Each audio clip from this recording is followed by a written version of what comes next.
Ang kwento ni Tomby. Ang kwentong ito ay hango sa totoong buhay.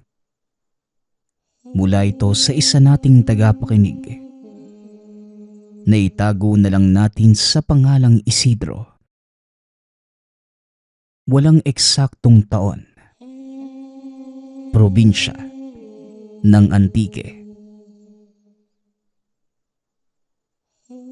Sa liblib na nayon, payapang namumuhay ang mag-asawang ka Isidro at Karen.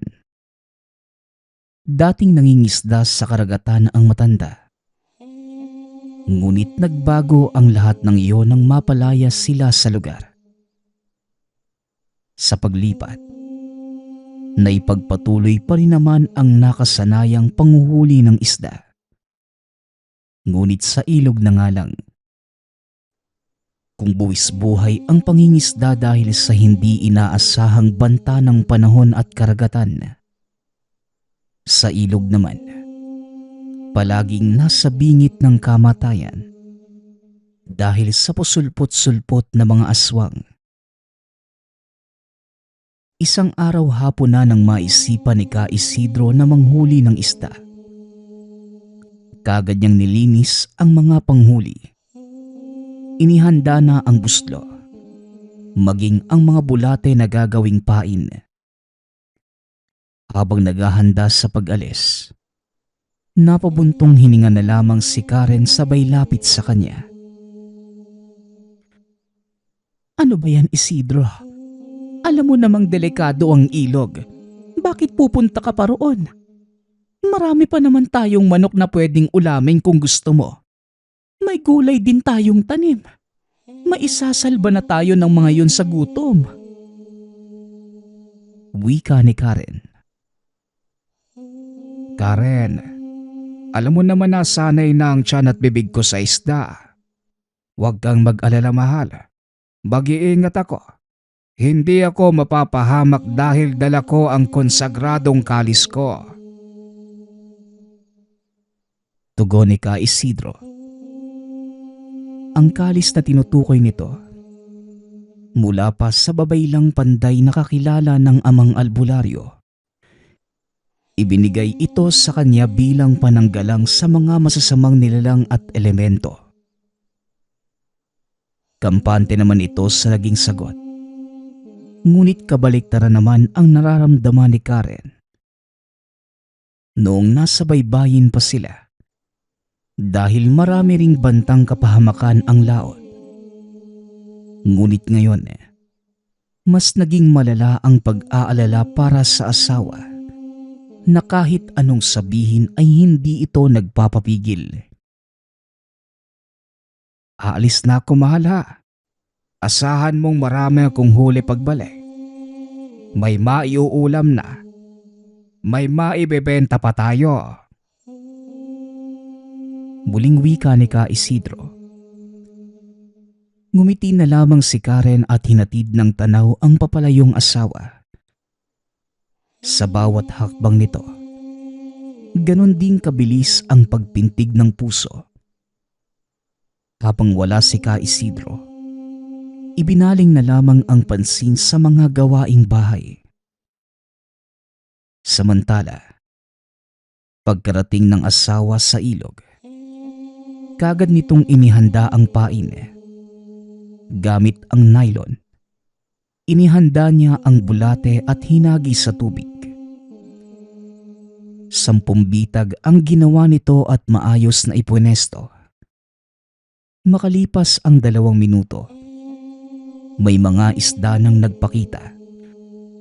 Dahan-dahang lumapit sa bulating bitag at nang sumunggab, dali-daling hinatak ang pamingwit. Sa puntong yon, 2 malaking isda ang nahuli ni Ka Isidro. Hindi na muna ito kinuha dahil meron pang nakawala sa kabila. Sa paglipas ng halos 1 oras, marami-rami na rin ang nahuli. Saktong napuno ang 2 buslo na ngayoy tinakpa ng dahon ng saging para hindi langawin ang laman. Wala pa sa isip ni Ka Isidro na umuwi. Kaya naman inihanda na niya ang huling 5 pain sa ilog. Habang naghihintay na may isdang lumapit sa mga yon, inabala muna niya ang sarili sa pag-ihaw. Habang nakatuon sa iniihaw, dahan-dahan namang lumulubog ang araw hanggang sa tuluyang sinakop ng dilim ang buong paligid. Sa pagkalingat sa oras, nagulat pa ito nang mapagtantong gabi na pala. Wala itong dalang flashlight, kaya naman hindi na makita pa ang mga bitag. Hinayaan na lamang ito at nagmamadaling binitbit ang mga gamit para umalis. Sa pagbaybay sa daan, panaylingon si Ka Isidro sa kung saang direksyon. Biglang may umaalingasaw na baho sa paligid. Kilalang kilala niya ang amoy na yon noon pa man. Minsan na din siyang natuto sa amang albularyo patungkol sa mga aswang. Ngunit hindi na ito nagkaroon ng pagkakataong mas matuto pa. Dahil sa hindi pagkakaunawaan, nauwi sa pagkaputol ng koneksyon sa isa't isa. Pinalayas ito kasama ang asawang si Karen at namuhay sa malayo. Ngunit kahit ganon, may natatangi naman itong kaalamang bitbit. Yun ang pagpatay ng aswang gamit ang konsagradong kalis. Pagdating sa unahan, huminto ito at sinabit sa sanga ng puno ng bayabas ang dalang buslo. Inihanda ang hawak na armas sa pag-atake. Pagkatapos, tinignan ng paligid para hanapin ang nagmamay-ari ng amoy. Katulad ng inaasahan, sa hindi kalayuan, nakatayo ang aswang at nag-aabang sa kanya. Ilang sandali pa sumugod na ito kay Ka Isidro. Ibinato nito ang hawak na kalis.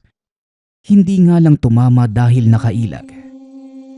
Sinalubong na lamang niya ng suntok nang makalapit ang aswang. Tumama ito, ngunit tila walang epekto sa nilalang. Panay ang naging pag-iilag ni Ka Isidro. Dahan-dahang inaabot ang ibinatong kalis. Masyadong malikot ang aswang na hindi tumigil sa pagpapaula ng kalmot. Nagpapailag-ilag na lamang si Ka Isidro at napalayo. Matapos maramdaman ang paghapdi ng kaliwang balikat. Hindi naman gaanong malalim ang sugat. Subalit labis pa rin ang pagdurugo. Nang sumugod muli ang aswang, binilisan niya ang kilos at sa puntong yon, nasaksak niya ang aswang gamit ang konsagradong kalis. Nakalayo pa sa kanya ang aswang. Ngunit kagad umagos ang dugo mula rito at nagpasuray-suray. Panay ang pagtagilid ng ulo na parabang nabibigatan hanggang sa pagapang na itong papalayo sa lugar. Hindi na ito hinabol ni Ka Isidro. Binitbit na ang mga kagamitan. Nagmamadaling umalis. Pagkarating sa tahanan, sa halip na matuwa si Karen sa dalang naglalakihang isda, napahagulgol ito nang wala sa oras matapos malaman ang nangyari. Yan ang habang sinasabi ko sa'yo, Isidro. Ang tigas kasi ng ulo mo eh. Paano kung hindi ka lang nakalmot at natuluyan ka pa ng aswang? Wika ni Karen. Ang lala mo naman mag-isip, mahal. Kita mo namang nakauwi ako ng ligtas eh. At kaunti lang ang sugat. Ang mahalaga, nakabalik akong buhay. Tugon ni Ka Isidro. Kahit na biktima ka na, masyado pa ring malaki ang bilib mo sa sarili mo. Huli na ito, Isidro. Huwag ka nang mangisda sa ilog. Utos ng asawa. Dahil sa galit at tampo, tinalikuran ni Karen ang asawa. Pumasok na ng kwarto at natulog. Ni hindi na ipinaghanda ng hapunan si Ka Isidro na palagi naman niyang ginagawa. Sa pagkakataong ito, malaki talaga ang galit dahil sa pagsuway sa kanya ng asawa. Hindi rin mapigilan ni Ka Isidro na magalit sa sarili sa naging reaksyon ni Karen. Alam niyang nag-aalala lamang ang asawa sa kapakanan at naiintindihan niya kung may pagtatampo ito. Aminado si Ka Isidro na matigas ang ulo pagdating sa pangingisda. Mahirap itong talikuran dahil nakagisnan na noon pa man, magmula pa noong magkamuwang sa mundo. Habang ginagamot ang sugatang balikat, napansin niya na tila may mali sa paligid. Hindi pa gaanong malalim ang gabi. Bandang 8:00 pa lamang ngunit mukhang hating gabi na. Dahil may nagpaparamdam na namang aswang. Ibinaba ni Ka Isidro ang hawak na benda. Dinampot ang konsagradong patalim. Matapos nagmamadaling sinilip ang labas. Mula sa unahan, namataan niya ang aswang na nakamanman sa kapitbahay. Kakauwi pa lamang nito kaninang umaga, galing sa bayan. Kakapanganak pa lamang din ng apo na maagang nabuntis dahil sa kapabayaan. Sa parte naman ni Ka Isidro na likas ang pag-aalala para sa lahat. Hindi ito nanahimik. Lumabas at palihim na sinugod sa likuran ng aswang. Nataranta ang nilalang ng matamaan ng matanda. Labis ang pagdurugo ng sugat. Natakot at nagmamadaling umalis. Napangiti pa si Ka Isidro sa pag-aakalang tapos na. Ngunit laking gulat nang may makitang isa pa sa hindi kalayuan. Nanlilisik ang mga mata nito habang nakatitig sa kanya. Ilang sandali pa lumapit iyon at nakipagtuos. Muling ibinato ni Ka Isidro ang galis, ngunit hindi tumama. Napadampot ito ng bote ng langis at inihagis sa nilalang. Ngunit hindi pa rin ito tinamaan. Dahil sa ingay ng pagkakabasag, nagising si Karen at gano'n na lamang ang pagsigaw matapos makita ang nangyari. Nahirapan itong makuha muli ang kalis. Ang aswang naman ang umatake sa kanya. Pailag-ilag na lamang muna ito habang hinahatak palayo sa bahay ang aswang. Dinala niya ito sa bakanting lote sa unahan niya. Sa pagtutuos nila, ginamit ni Ka Isidro ang 1 metrong 2x2 na nahagilap sa damuhan. Sa pagsugod ng aswang, walang pagdadalawang isip niya itong hinampas. Natamaan yun ni Ka Isidro at paulit-ulit na ginawa hanggang sa mapatras ang nilalang. Masamang nakatitig sa kanya ang aswang. Ngunit hiningal na rin si Ka Isidro dahil may katandaan na at masyado pang mabilis ang kalaban kaya nahirapan itong sumabay.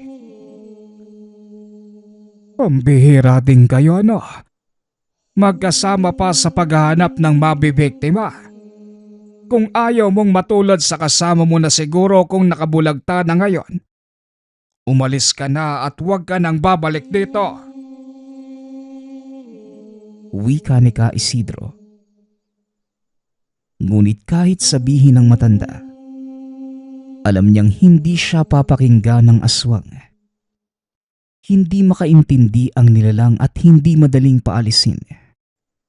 Lalo na kapag gusto talagang makapangbiktima.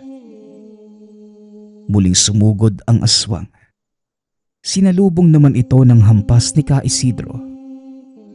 Tumama ang unang 3 paghampas.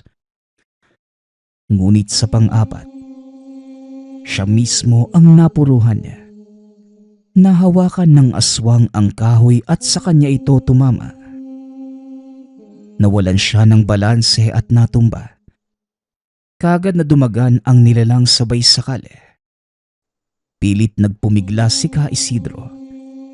Tinatanggal din niya ang kamay ng nilalang. Ngunit walang balak na bumitaw. Halos sumabog na ang dibdib sa mabilis na pagpintig ng puso.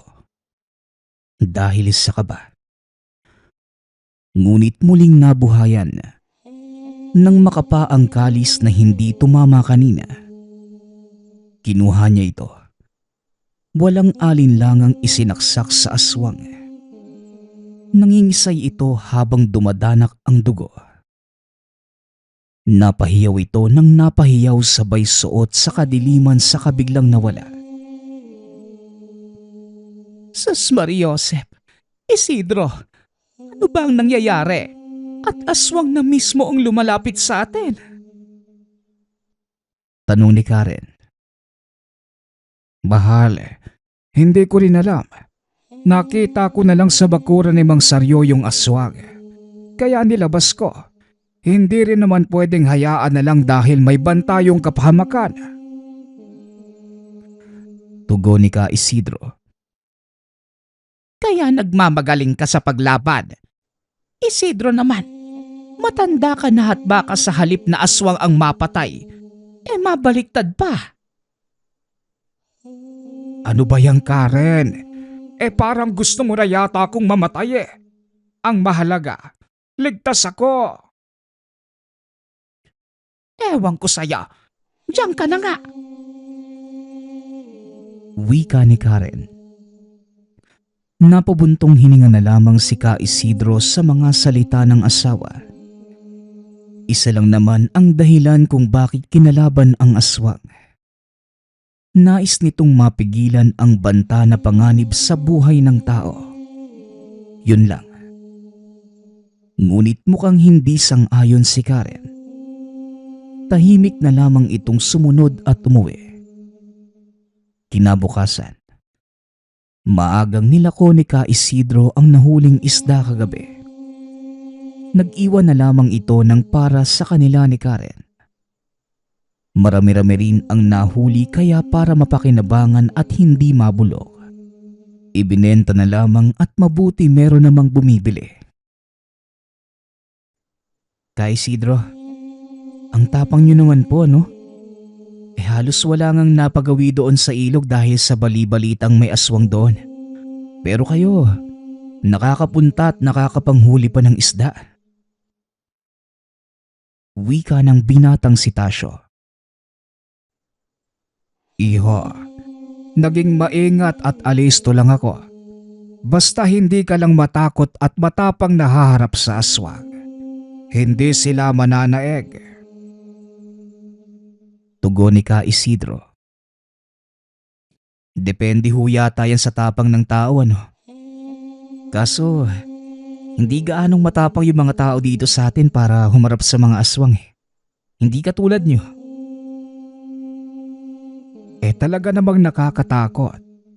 Pero kung patuloy tayong matatakot, tayo rin ang matatalo. Kung sabagay, heto po pala ang bayad. Wala po akong barya kaya sa inyo na lang po yung sukli. Maraming salamat po rito ha. Maraming salamat din. Mauna na ako. Tugon ni Ka Isidro. Matapos magbenta, dumiretso na sa tindahan ang matanda para makabili ng bigas at iba pang kakailanganin sa tahanan. Sa tindahan niya, naabutan naman niya ang kaibigang nag-iinuman niya. Pare Isidro, uminom ka muna. Wika ni Berting. Naku pare, wag na muna. Kapag naamoy ako ng misis ko, ay sus, malalagot ako panigurado. Tugon ni Ka Isidro. Hanggang ngayon ba naman, under desaya ka pa rin ng misis mo? Wika ni Takyo. Ganun talaga eh. Ito na lamang ang nasabi ng matanda. Siya nga pala pare. Alam namin na mahilig kang manghuli ng isda sa ilog. Pero mas maganda siguro na ipagpaliban mo muna. Dahil may bangkay ng aswang na nakita kaninang madaling araw. Nagsimula na namang magasik ang lahin niyan. Babala ni Berting. Paring Isidro, tama si Berting. Huwag ka na munang mangisda sa ilog. Unahin mo ang kaligtasan mo. Hindi madaling kalaban ng mga aswang at mas talong mahirap makawala sa mga yan. Swerte na lang siguro kung makaligtas pa. Dagdag ni Takyo. Napabuntong hininga si Ka Isidro sa narinig mula sa mga kaibigan. Kahit tama ang mga ito, hindi niya sigurado kung masusunod ang pakiusap nila. Pagkatapos makabili sa tindahan, umuwi na ang matanda. Naabutan niya sa bahay ang asawa na hindi mapakali. Habang nakatanaw sa kabilang direksyon, sa daan papunta sa ilog, nanginginig ito. Balisang balisa at pinagpapawisan.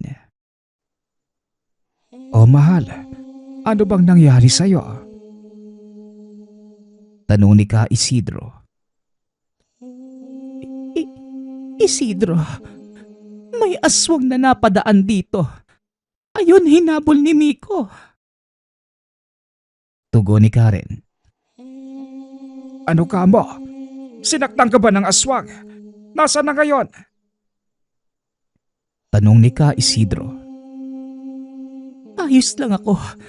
Pero si Miko, sugatan. Hinahabol pa niya yung aswang papunta sa ilog. Tugon ng asawa. Hinila ni Ka Isidro si Karen papasok ng tahanan. Bitbit ang konsagradong patalim. Nagmamadaling pumunta sa ilog. Pagkarating, nagtutuos pa rin si Miko at ang aswang. Miko, ilag! Sigaw ni Ka Isidro. Napailag naman si Miko nang magbigay hudyat ang matanda. Sabay hataw sa likod ng aswang. Dumaplis yon sa balikat ng nilalang. Dali-daling tumakbo si Miko sa likod ng matanda. Ngunit bago pa man makalapit, napasubsob ito matapos dambahan ng aswang. Napasigaw na rin matapos makalmot sa likod. Muling umatake si Ka Isidro at sa pagkakataong yun, diretsa nang tumama sa leeg ng aswang. Kagad namang napalayo ang nilalang habang hawak-hawak ang leeg. Halos magkabilang palad na ang itinakip sa sugat. Ngunit hindi pa rin mapigilan ang pag-agos ng dugo. Dahil halos maputol ang ulo nito. Pasuray-suray na itong naglakad at sumuot sa halaman. Hanggang sa nawala na lamang bigla sa paningin. Dali-dali namang tinulungan ni Ka Isidro si Miko na hindi natigil sa kakadaing. Inuwi niya ito sa tahanan. Hindi magkaundagaga si Karen. Pati ang asawa nitong si Aling Flora sa paghahanap ng gamot sa mga sugat. Pasensya na talaga kayo. Ako naman talaga ang pakay ng aswang na yon. Nadamay lang si Miko. Wika ni Karen. Huwag mong sisihin ang sarili mo. Tayo-tayo lang din ang magtutulungan dito. Kaya walang may kasalanan kung hindi ang mga aswang na yon. Tugon ni Aling Flora. Napansin ko na talaga ang aswang na yon doon pa lang sa kakahuyan. Sinundan ko nga at nang makita kong papalapit dito sa bahay ninyo, nangelam na ako. Wika ni Miko. Maraming salamat pare ha. Pero ang ipinagtataka ko lang, pare, umagang umaga may aswang na at mukhang sadya ang paglapit dito sa inyo. baka may napapansin dito sa inyo, Mare. O baka naman gutom na talaga ang aswang na yon kaya ganon. Diyos mio, wag naman sana. Kung may binabalak man ang aswang na yon dito sa amin, hindi ko talaga sila uurungan. Papatayin ko silang lahat. Huwag kang mag-alala, pare. Magbabantay at magmamasid na rin ako dito sa paligid natin. Para kapag merong umaaligid, alisto tayo kagad. Tugon ni Miko. Napatango na lamang si Ka Isidro. Labis-labis ang pasasalamat kay Miko. Sa lupang kinalalagyan, 3 lang silang magkakapit-bahay. Sila, si Miko at Aling Flora, pati ang kumadro ng si Aling Isay. Maliban sa kanila, mga halaman, ligaw na damo, at mga kahoy lamang ang makikita sa paligid. Sa bahaging yon ng sityo sila lamang ang nakatira. Sa paglipas ng mga oras muling sumapit ang hapon. Walang magawa si Ka Isidro at naisipang magpunta muli ng ilog para makapanghuli ng isda. Naburyo na ito sa bahay dahil maagang natapos ang gawain. Pagsisibak ng kahoy, pagwawalis, pagtatabas ng mga damo, pagpapatuka ng mga manok, pagdidilig ng halaman, at kung ano-ano pa. Nasa kusina na rin si Karen at kasalukuyang nagluluto para sa hapunan. Tinignan niya ang niluluto nito. Talbos ng kamote at sardinas. Nauumay na si Ka Isidro kakakain nun. Kaya naman nabuo ang pasya na manghuli ng isda. Habang abala sa kusina ang asawa, pumuslit si Ka Isidro. Pagkarating sa ilog gaganyang inayos ang mga pain. Tahimik lamang itong nagmasid sa tabi habang nakaupo sa malaking bato. Nakahanda na din ang hawak na patalim kung sakaling may nilalang nalalapit sa kanya. Hanggang sa lumipas ang halos 20 minuto, wala pa rin siyang huli. Nagtaka na ito dahil sa ganung oras ay dapat may huli na siya. Ngunit ngayon, wala talaga hanggang sa lumipas pa ang 1 oras. Nilapitan ni Ka Isidro ang mga pain. Wala ni isang isda ang kumagat. Tinignan niya ang paligid. Malapit na ding gumabi kaya naman naisipan na lamang na matanda na umuwi. Hinayaan na ang mga bitag at binaybay na ang daan papunta sa tahanan. Tahimik lamang si Ka Isidro na naglalakad at nang mapadaan sa puno ng papaya, huminto ito at nanguha. Paborito yon ni Karen kaya sinamantala na ang pagkakataong makapamitas. Habang sinusungkit ang hinog na prutas ay napansin ni Ka Isidro na tila may tao sa likod. Nilingon ito ng matanda ngunit wala naman. Ibinalik ang pansin sa panunungkit. Pero napalingon muli nang makarinig ng kaluskos. Sa pagkakataong yon, may aswang na itong nakita. Kagad namang nilabas ni Ka Isidro ang patalim. Nakatayo sa likod ng puno ang aswang. Nakasilip lamang sa kanya. Kung binabalak mong biktimahin ako, halika, lumapit ka. Lumabas ka nang masukat natin kung hanggang saan iyang katapangan mo. Hamon ni Ka Isidro.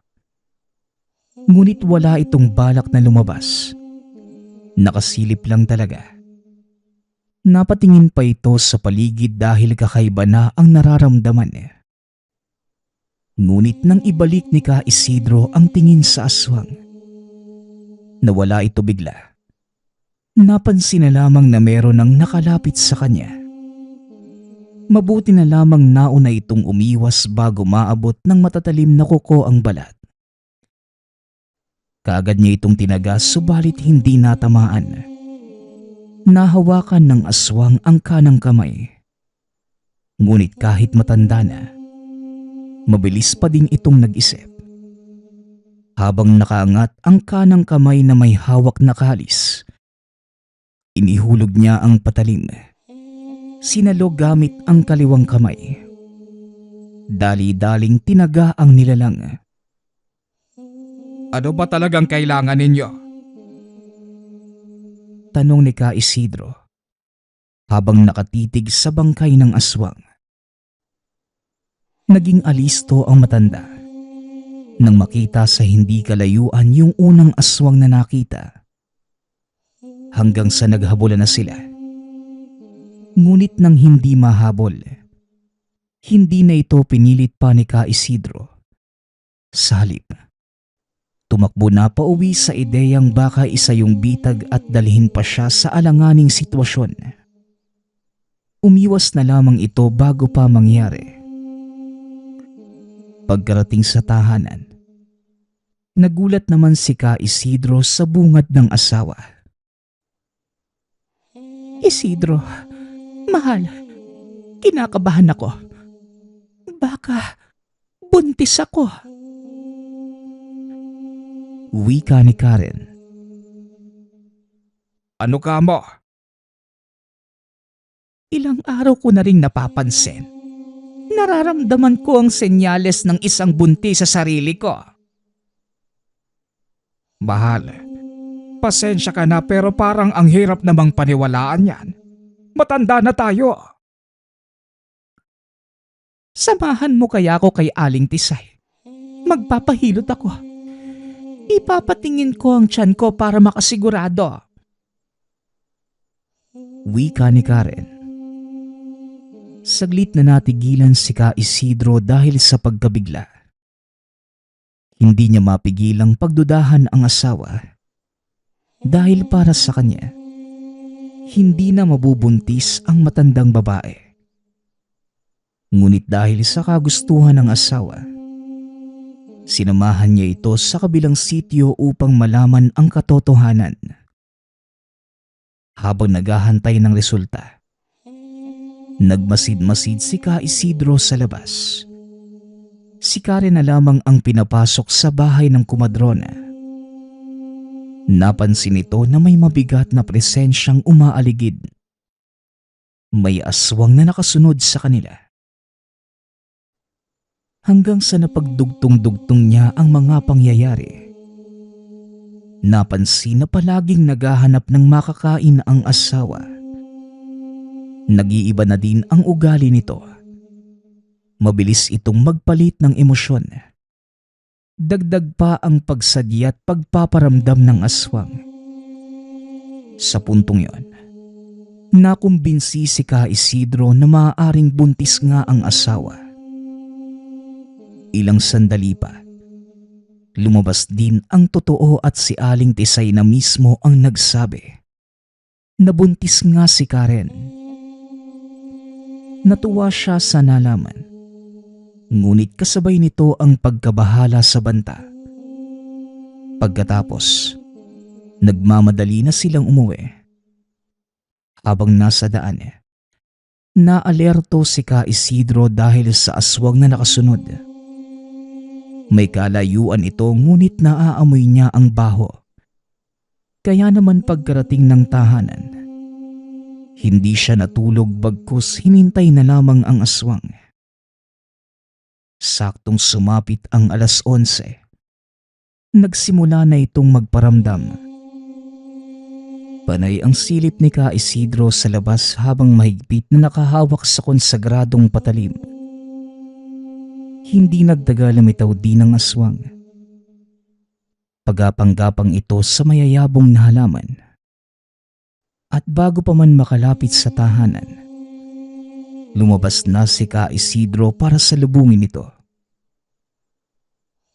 Tumayo ang aswang, walang sali-salitang sumugod.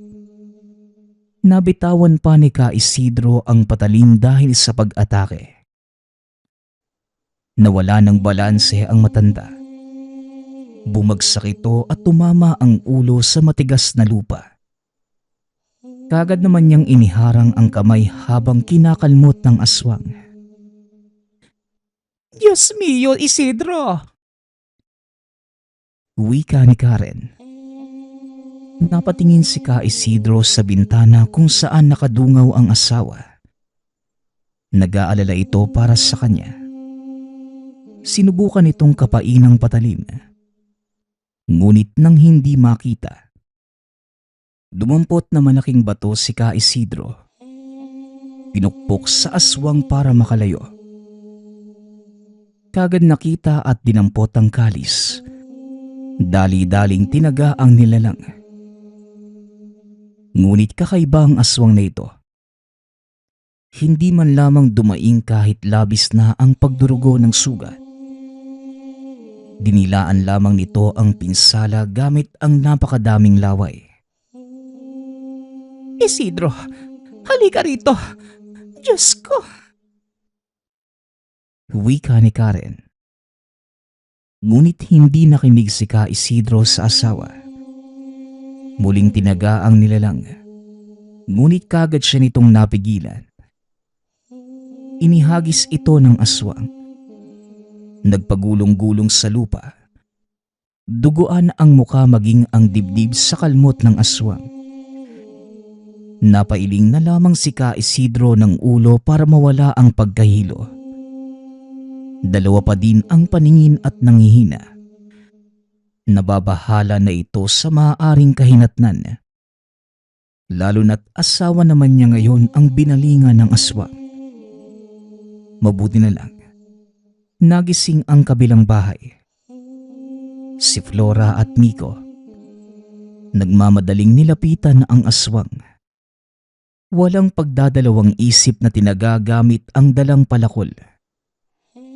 Bumaon sa pagitan ng leeg at balikat ang patalim. Doon na rin ito napasuko. At para makasiguradong hindi na makakaligtas pa, muli nitong pinagtataga ang aswang gamit ang konsagradong patalim. Kaagad namang binawian ng buhay ang aswang. Pinagtulungan nilang hilahin papunta sa malayo. Pinagtiyaga ang hukaya ng libingan. Dahil sa nangyari, natulala na lamang si Ka Isidro at Karen. Mas mabuti siguro kung dumito na lamang muna kami ni Flora. Para naman maraming bantay. Mas marami, mas maganda. Wika ni Miko. Oo nga. Lalo na ngayon na buntis itong si Mare. Dagdag ni Flora. Mas lalo yatang naging delikado ang buhay natin, Isidro. Ngayong nagdadalang tao ako. Huwag mong isipin yan, mahal. Sadyang sinusubok lang tayo ng panahon. Malalampasan din natin ito. Tugon ni Ka Isidro. Magmula ng gabing yun sa kanila na tumuloy sina Miko at Aling Flora. Hindi naman naiba ang dalawa dahil tila magkapatid na si Miko at Ka Isidro. Nang sumunod na 2 araw, wala namang nangyari. Wala ding aswang na nagparamdam. Nang makita niyang abala sina Karen at Aling Flora sa pagluluto ng kamote at saging sa kusina, sinamantala pa rin ni Ka Isidro ang pagkakataong tumakas. Ngunit nahuli siya ni Miko. Hoy pare, ikaw talaga napakapasaway mo. Paano kung maabutan ka na naman ng aswang doon? Paano kung malaman ito ni Maring Karen? Malalagot ka na naman. Ipagpaliban mo muna. Sita ni Miko. Miko, parang hindi naman tayo magkumpare. Alam mo naman na nakasanayan ko na talagang manghuli ng isda at ang hirap talikuran ng nakasanayan. Huwag mo na lang sabihin sa asawa ko. Tugon ni Ka Isidro. Ay nako, ikukonsyaba mo pa ako. Sige na pare, ngayon lang naman o. O siya, mauna na ako habang may araw pa. Wika ni Ka Isidro. Wala nang nagawa si Miko sa pagiging pasaway nito. Katulad ng sabi ni Ka Isidro, inilihim niya kay Karen ang pag-alis pero kalaunan naisipan nitong sumunod sa matanda. Pagkarating ni Ka Isidro sa ilog, kaagad nitong inihanda ang mga pain. Hindi na niya makita ang naiwan noong nakaraang araw dahil inanod na ng malakas na tubig. Ilang sandali pa, may nahuli na ito. Maliliit ngunit mapagtsatsagaan naman. Naaaliw pa ito sa nagliliitang isda na ang iba. Hinuli na lamang gamit ang mga kamay. Habang nalibang sa panghuhuli, dumating si Miko. O Miko, anong ginagawa mo rito? Tanong ni Ka Isidro. Mapapagalitan lang din ako ni Maring Karen kapag nalaman niyang pinagtatakpang kita. Sumunod na ako sa iyo para magiging sulit kung sakali. Marami ka na bang nahuli? Tugon ni Miko. Marami naman, pero maliliit. Halika nga tulungan mo ko. Wika ni Ka Isidro. Sa puntong yon, silang dalawa na ang sumuong sa ilog para manghuli ng isda. Sa kalagitnaan, hindi nila napansin ang pares na mga matang nakamasid. Nilalamon pa ng pagkaaliwang ang dalawa kaya hindi naramdam ang panganib na nakaabang sa kanila. Ilang sandali pa, sinakop na ng kadiliman ng gabi ang paligid. Doon lamang din sila nakapag-isip na umuwi. Nagkwekwentuhan sila habang binabaybay ang daan pauwi. Bigla na lamang ding natigilan matapos harangin ng aswang. Ito na nga ba ang sinasabi ko, Paring Isidro? Wika ni Miko. Huwag kang matakot, Miko. May panglaban tayo sa mga yan. Tugon ni Ka Isidro. Sabay labas ng patalim. Kaya pala kampante kang pabalik-balik dito sa ilog. May dala ka palang panlaban. Bakit hindi ko ito alam? Tanong ni Miko. Ngunit hindi na sumagot pa si Ka Isidro. Ngumiti lamang ito sa sinabi ng kaibigan. Nang kumilos palapit ang aswang na nasa harapan niya, kaagad itong tinaga at natamaan sa balikat. Kahit nakailag pa ang aswang, nabigla ang nilalang sa sukdulang sakit na dulot ng kalis at kaagad ng isay. Nanginginig ito habang hawak ang sugat at napapahiyaw na lamang. Gamit ang dalang itak, si Miko naman ang tumapos dito. Binalingan ni Ka Isidro ang aswang na nasa likuran. Hindi nakagalaw. Tila naparalisa nang makita ang epekto ng taga ni Ka Isidro sa kasamahan. Nang palapit na ang matanda, kaagad itong umiwas at natatarantang sumuot sa mayayabong na halaman at biglang nawala. Hinayaan na ito ng dalawa. Habang si Miko naman, binalingan ang bangkay ng isang aswang. Ito ang dapat sa iyong aswangga. Hindi dapat kinakaawaan ang katulad niyong walang tigil sa pambibiktima. Wika ni Miko.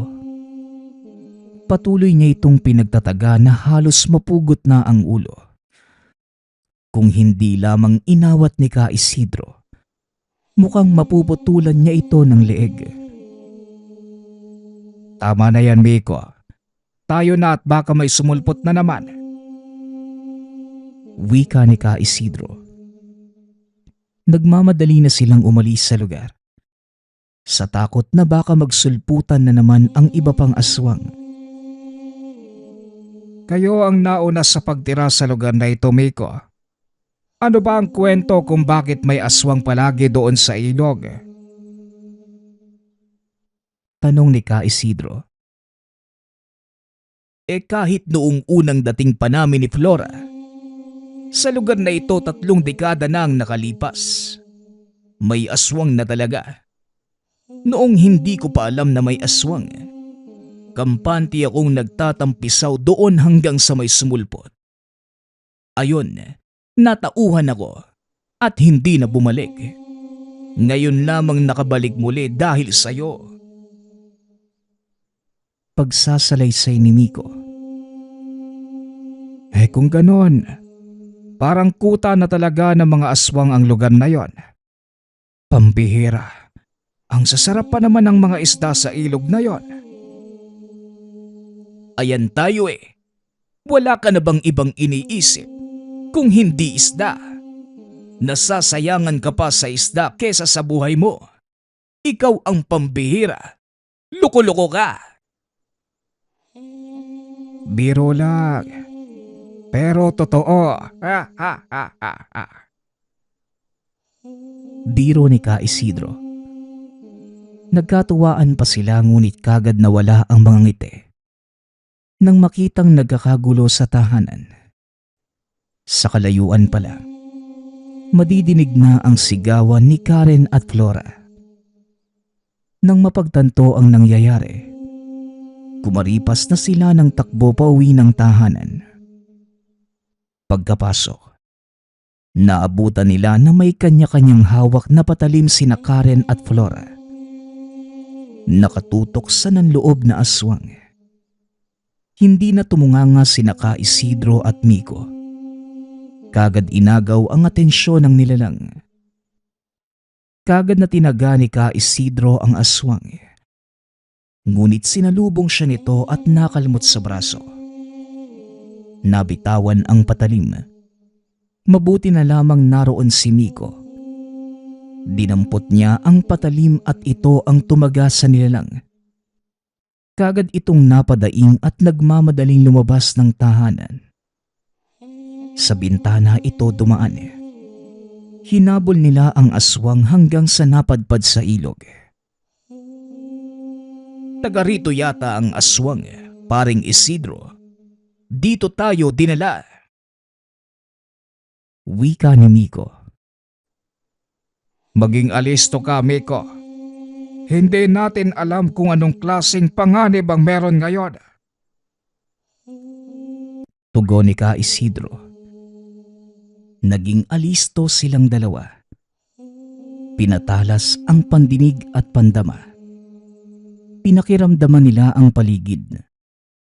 Masyadong mapanlinlang ang mga palahaw na bigla na lamang maririnig sa kung saan-saan. Umiihip na rin ang malamig na hangin. Palipat-lipat na ang paningin. Sinusundan ang galaw at kaluskos ng mga dahon at halaman. May baboy ramo ba rito? Bakit may halinghing ng hayop? Tanong ni Miko. Pati si Ka Isidro ay nagtataka na rin kung bakit may ingay ng baboy silang narinig. Palapit ng palapit sa kanila ang tunog. Lumalakas na rin ang kaluskusan ng mga halaman sa tabi-tabi. Hindi nagtagal. May lumitaw na aswang sa harapan. Kagad naman silang napaiwas nang sumugod ito sa kanila. Masyadong mabilis ang nilalang. Bakas pa sa lupa ang matutulis nitong mga kuko. Sinubukan ni Ka Isidro itong tagain. Ngunit sa bilis ng galaw ng aswang, hindi ito tumama na tila hangin lamang ang tinaga. Sinubukan din itong salubungin ni Miko. Ngunit mabilis muli itong nakailag. Kailangang makaisip tayo ng paraan para mapabilis ang pagpapatumba sa aswang na yan. Paring Isidro, Magpapahabol ako at siguraduhin mong mataga mo siya gamit yang konsagradong patalim mo. Mungkahi ni Miko. Inagaw nito ang pansin ng aswang. Kumagat naman ang nilalang at humabol. Kumaripas ng takbo si Miko sa kung saan-saan. Ngunit umikot lamang din pabalik sa kinaroroonan ni Ka Isidro. Nang malapit na ang aswang, nakahanda na ang matanda sa pagtaga. Sa isang iglap lang, tinamaan ni Ka Isidro ang leeg ng nilalang. Napatigil ang aswang at dumagundong sa paligid ang lakas ng pagsigaw nito.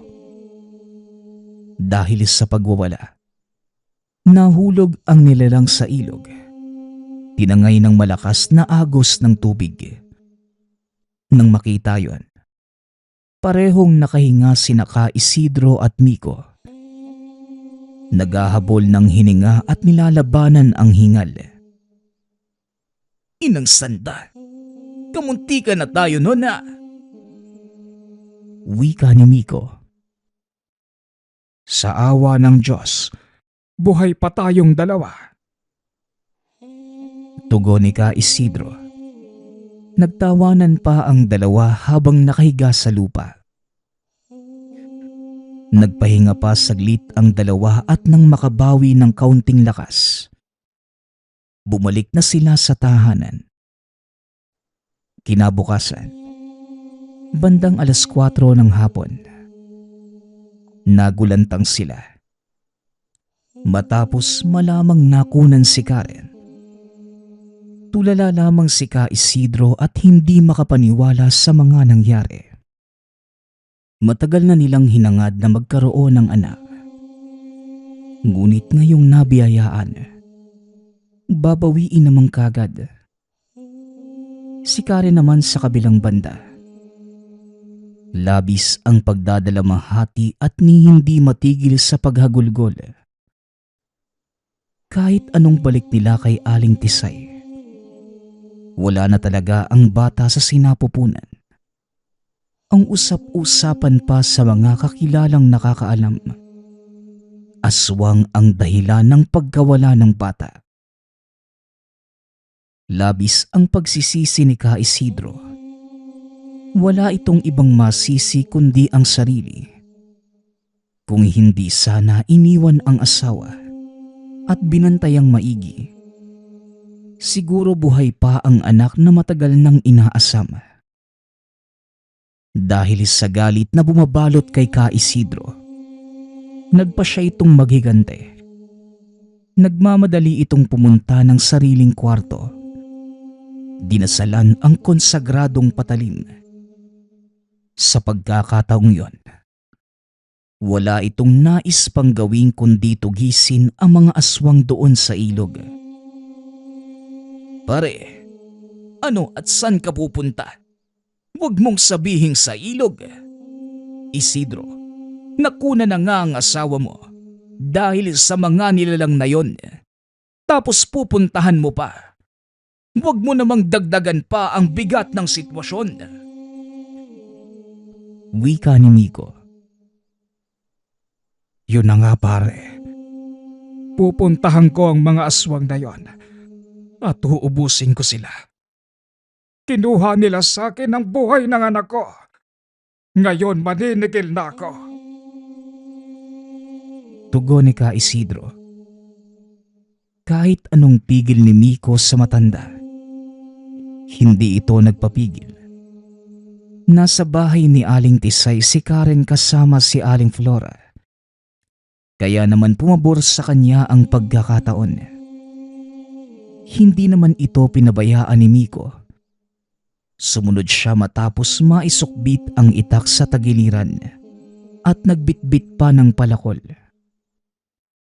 Pagkarating sa ilog, nagsimula ng dumilim ang paligid dahil nagbabadya na sa paglubog ang araw. Sumigaw kagad si Ka Isidro. Tinatawag ang mga aswang na hindi nagtagal ay nagsilabasan din. Dalawang nilalang ang unang nagpakita. Hindi din nila malaman kung saan galing dahil wala namang bahay sa malapit. Hindi pinalampas ni Ka Isidro ang pagkakataon. Kagad nitong sinugod ang aswang at nataga sa balikat. Kumilos na din si Miko. Tinaga ang isa pang aswang na palihim na umaatake sa likuran. Mabuti na lamang nauna sa paglapat ang patalim kesa sa mga kuko nito. Bumagsak itong duguan. Kagad namang tinaga din ni Ka Isidro. Ano? Meron pa ba? Tanong ni Miko. Muling nakiramdam ang dalawa sa paligid. Nagkalat ang mga kaluskos. Hanggang sa may mamataan silang isa. Dali-daling tumakbo ang dalawa. Sinugod ni Miko ang nilalang. Ngunit mabilis itong nakaiwas.